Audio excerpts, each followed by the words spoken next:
Vous êtes peut-être choqués là les amis, mais oui, j'ai appelé CM Punk la catin de TKO. Des mots forts, surtout qu'en tant que performeur, le Kid de Chicago reste de loin un de mes catcheurs préférés actuellement. Mais ne soyons pas aveuglés par le fanatisme et soyons lucides. Au moment de faire le bilan de son année 2025, certaines choses pas très géniales sont évidentes. L'ancien prophète de la Straight Edge Society a-t-il vendu son âme? Est-ce qu'il est en train de finir la plus belle année de sa carrière? Ce qu'on a vu est-il à la hauteur de ses 9 années à attendre son retour à la WWE? Phil Brooks est-il au sommet de son art? Camarades, on va répondre à tout ça honnêtement et bien plus encore dans un podcast qui va être enflammé. Vous êtes bien sur Johnny Catch, l'année 2025 de CM Punk. C'est parti. Tout d'abord, je vous propose de terrasser l'éléphant qui est dans la pièce, parce que oui, certains pourraient dire « Quoi? Comment tu oses dire ça de CM Punk? Gna gna gna ?»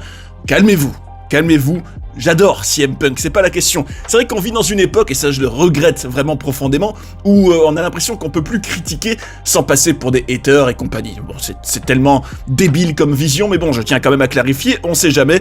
Moi j'adore CM Punk, je respecte CM Punk, je trouve même que c'est un des meilleurs de tous ces derniers mois. En 2024, il m'avait même régalé, la feud contre Drew McIntyre était la meilleure de l'année selon moi.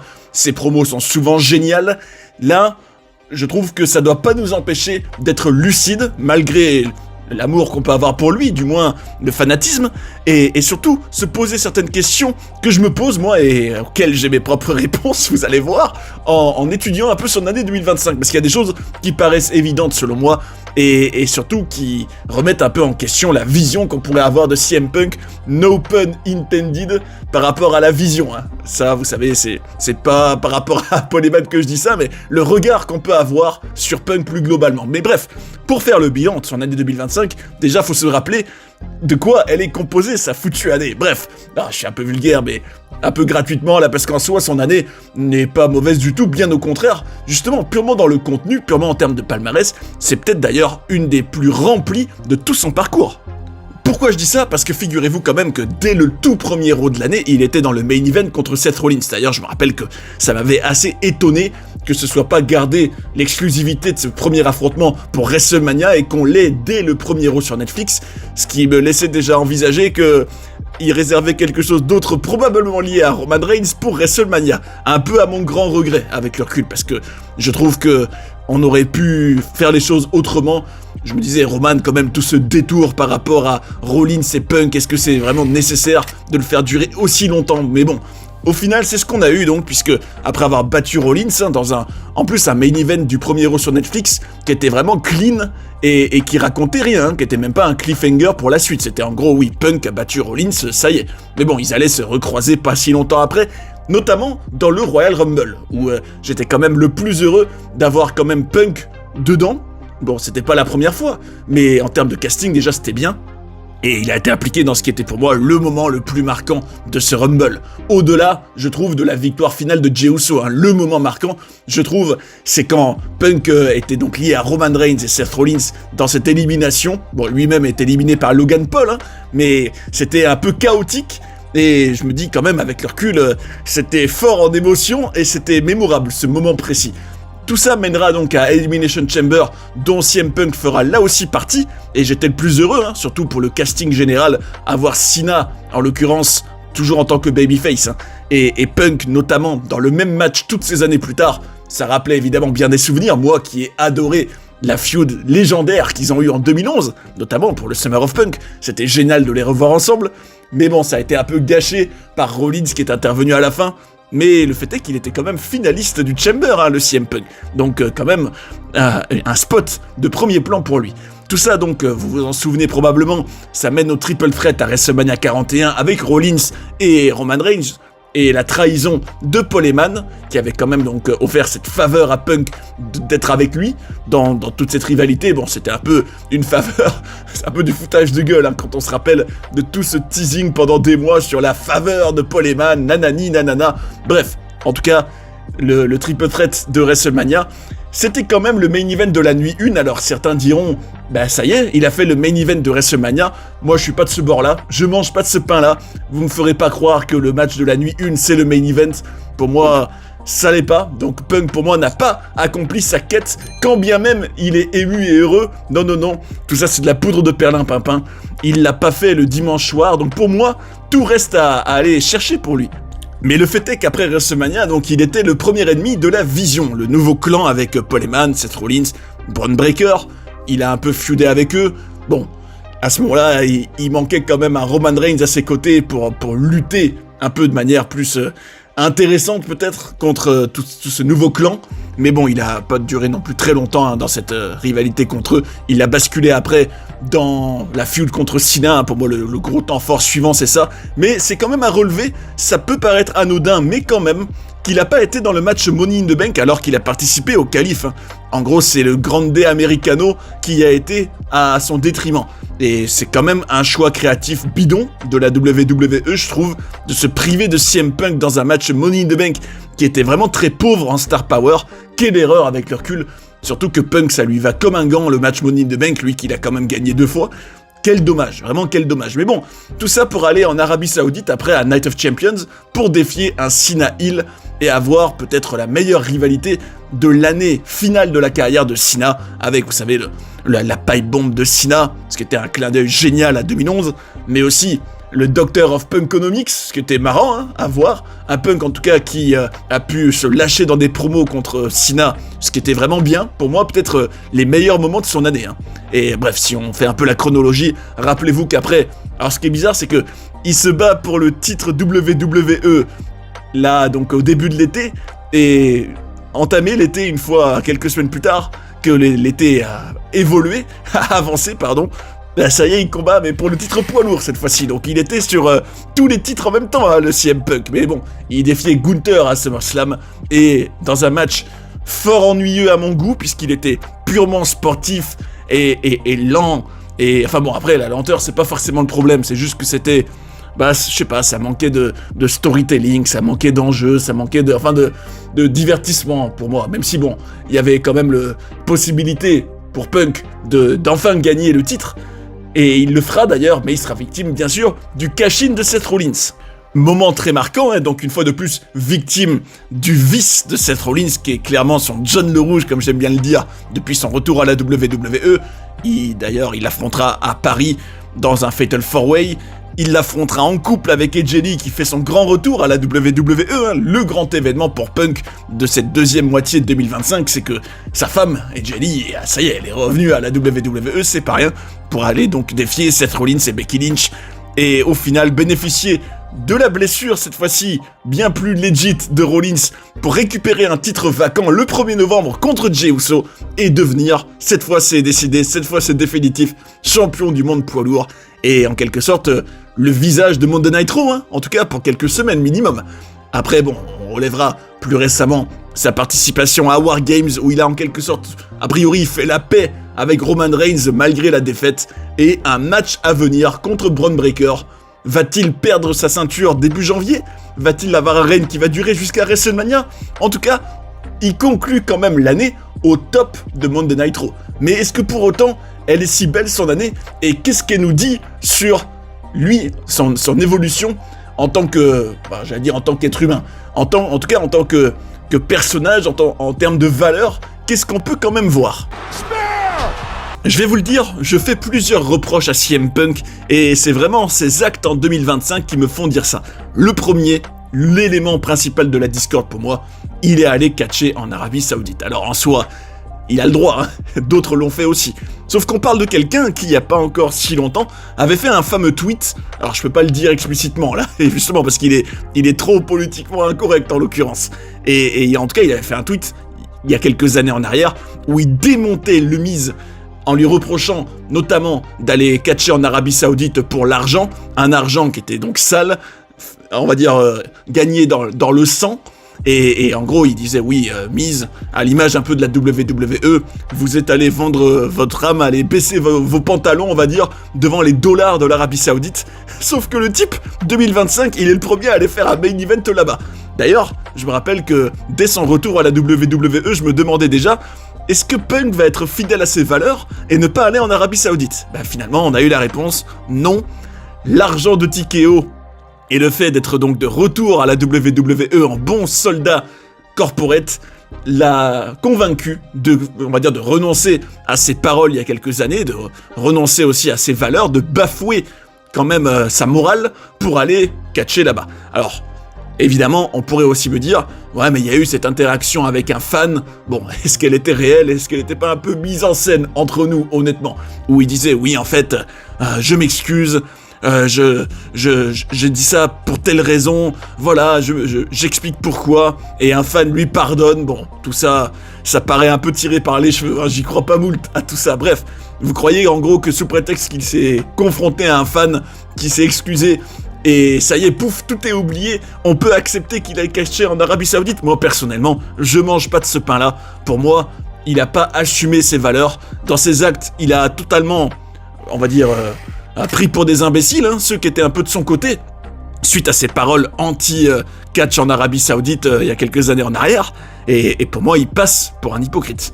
Et ça, d'ailleurs, je pense que pas mal de fans lui ont pas pardonné, je pense. En tout cas, l'ont regardé différemment depuis, parce que, clairement, qu'est-ce que ça nous dit? Le gars est censé être le rebelle, le gars pas corporate du tout, qui était même l'anti-establishment par excellence, hein, surtout en 2011 et compagnie. C'était non seulement son personnage à l'écran, mais aussi comment il était dans la vraie vie. Hein. C'était le gars, oui, moi je suis le mec des indies, qui correspond pas au moule de la WWE, mais à force de combativité et de courage, je gagne ma place. Et même si je suis pas du tout le gars modèle pour vous, peu importe, et même je n'obéirai pas à vos règles, je ferai les choses à ma manière, pour au final faire ça. Pour moi, il y a une grosse incohérence éthique qui, clairement, fait voir Punk autrement. Je suis désolé, c'est la réalité. En tout cas, selon moi, je me dis, si t'es vraiment un rebelle, si t'es vraiment fidèle à ce que t'as dit il y a quelques années en arrière sur l'Arabie Saoudite, tu peux pas y aller comme ça, ni vu ni connu, et faire comme si de rien n'était. Quand bien même il y a eu cette interaction probablement mise en scène, pour moi, c'est quand même quelque chose qui me dérange d'un point de vue éthique chez CM Punk. Là, alors, si seulement il y avait que ça, mais je me dis même de manière globale, le fait que, là bon, il soit maintenant le champion poids lourd, tant mieux pour lui, c'est cool pour lui, mais le fait que dans cette WWE, qui cherche à gagner plus d'argent par tous les moyens que jamais, quitte à être, on va dire, inhumaine et vraiment bafouer tous les principes de respect envers les fans, en les faisant payer plus cher que jamais des places. Je me dis, dans cette TKO qui traite clairement les fans comme du bétail et des pigeons bons à donner des dollars et à fermer leur bec, je me dis que CM Punk accepte d'être en première ligne de cette compagnie-là, d'être vraiment un des visages de cette fédération-là. Je me dis, mais clairement, il devrait en avoir honte. Je me dis, c'est... à la limite, si t'es un autre type qui a jamais eu des paroles anti-establishment, anti-corporate, qui a soi-disant enfin voilà, que t'as jamais eu des paroles publiquement pour affirmer que t'es un homme du peuple, que toi t'es du côté des fans, que t'es contre la machine et on va dire l'empire WWE, et au final, te retrouver dans cette position-là, bah c'est du gros foutage de gueule pour moi. C'est vrai. Alors, là, on se pose la question, et c'est un peu un des thèmes de la vidéo, hein. A-t-il vendu son âme, du coup?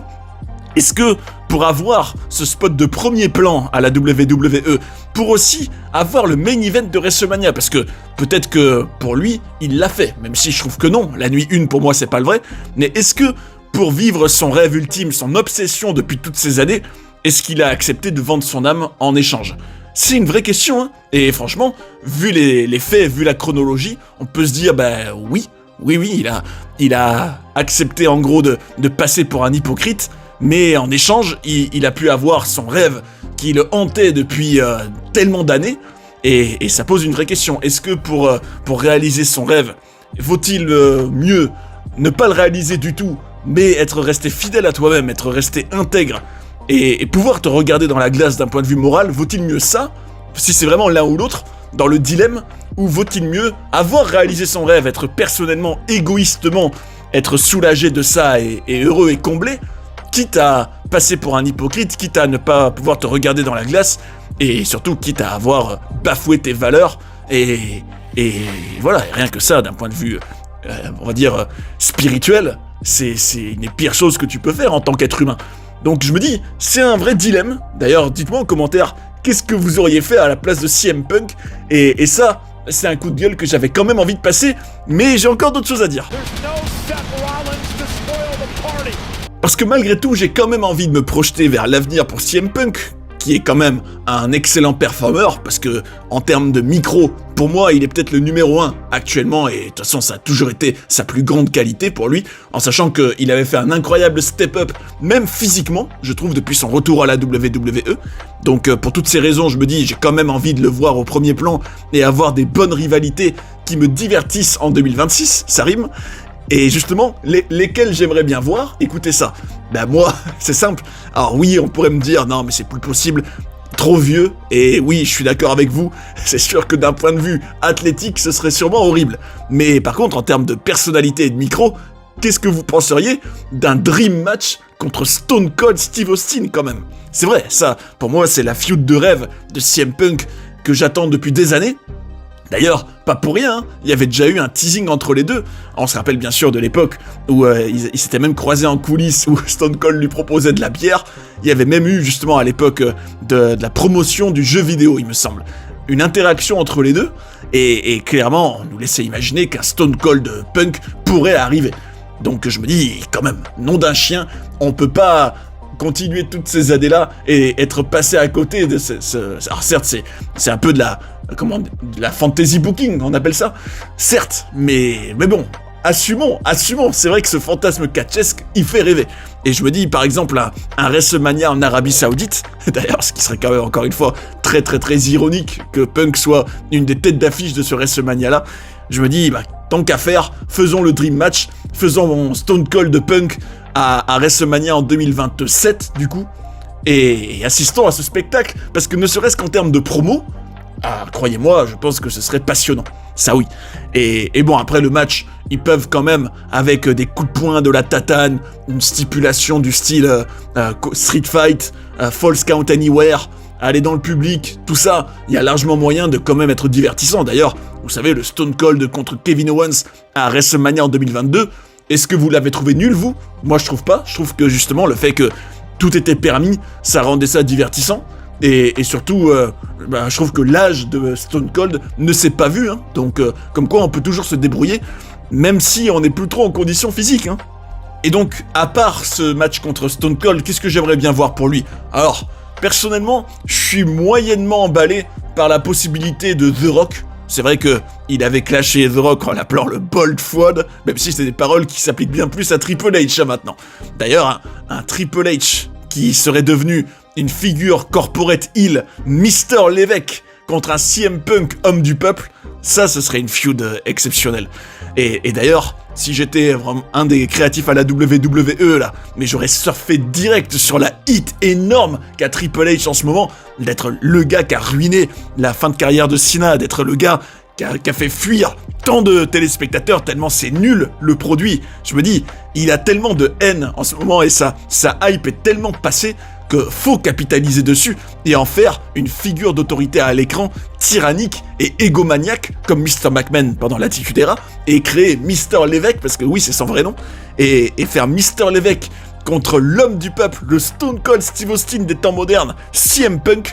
Bon, même si en soi c'est vrai que Punk est peut-être un peu vieillissant, faudrait peut-être donner ça à un gars justement à qui on va dire, Triple H a fait des siennes lui aussi. Je me dis par exemple un LA Knight ou un Karrion Kross, s'il était encore là, pourrait sans problème avoir ce rôle de rebelle homme du peuple anti-Mr. Lévesque. Mais bon, Punk pourrait l'avoir aussi ce rôle, et je peux vous garantir que s'ils avaient la bonne idée de faire ça un jour, mais ça serait tellement basé sur de la réalité que ça captiverait les gens. Mais bon, beaucoup trop créatif et courageux de faire ça, et ils ont pas les roubibis de le faire. Mais bon, en tout cas Punk, je me dis, j'aimerais quand même voir un 1 contre 1 contre Roman Reigns, mais pas à WrestleMania. Ça pour le coup, ça y est, déjà il y a eu le triple threat. Je veux quand même bien voir une affiche 1 contre 1, c'est quand même un dream match. Pourquoi pas le faire dans un PLE secondaire par exemple? Ce serait franchement l'affiche principale idéale pour un SummerSlam peut-être, ou un autre, hein, ça irait très bien. Et d'ailleurs, je fustige, c'est rare que je dise ça, cette mentalité pourrie de TKO et de Triple H évidemment, qui est la tête, le cerveau derrière les décisions créatives, de pas réserver certaines affiches pour des PLE qui parfois sont clairement pas très excitants avec leurs cartes, de pas mieux dispatcher, voilà, je book, je dispatch dans l'année les affiches. Par exemple, pourquoi on doit attendre que, oui, telle affiche, ah bah c'est le WrestleMania de l'année prochaine, ah bah ça c'est le WrestleMania dans 2 ans. Non. Par exemple, un Roman Punk, pourquoi ne pas le faire dans un Backlash ou un show comme ça qui, au lieu des fois nous donner une affiche toute pourrie, bah étaler mieux les affiches. Enfin bon, je me dis, il y a tellement mieux à faire. Tout comme je pense que Rollins Punk mérite vraiment une conclusion définitive dans un Hell in a Cell par exemple. Bon, pas à WrestleMania, je trouve que ça y est, cette rivalité a déjà trop occupé le spotlight autour de WrestleMania, mais par exemple, un Punk Rollins en main event d'un PLE, je sais pas moi, un des autres dans l'année quoi, hors WrestleMania, peut-être même hors SummerSlam, bah ce serait quand même une façon de rendre une période peut-être faiblarde de l'année bien plus attractive. Voilà en gros ce que je ferais. Je me dis bon, Roman une conclusion, Rollins une conclusion, Rocky, bah pas trop, ça par contre, je trouve que ce serait quand même pas le plus rafraîchissant pour lui.